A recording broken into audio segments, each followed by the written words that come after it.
বন্ধুরা আজকে আমি শাশুড়ির রুমটা দেখামো তুমি করে আয়ো।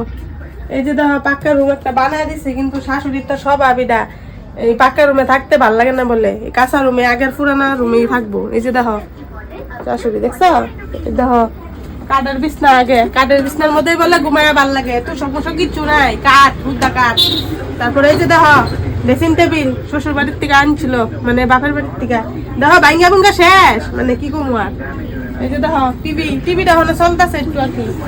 দেখছো ঘরে কি গোয়াল ঘর বানা থই দিছে একদম। কইছি যে ফাঁকা ঘরটার মধ্যে থাও না, আমার ফাঁকা ঘর লাগে না। এই যে হারিকেনটা দিছিল ওই লিগা সাজায় রাখছে। এই যে দেখো যে হাতি আর যে ফাঁকি লইছিল বৌবাতের দিন দিছিল বলে কেডা। আচ্ছা ইটা কোটটা টিফিন কারি তা কি আবার অত কি থই দিছে, হাই রে কি অবস্থা।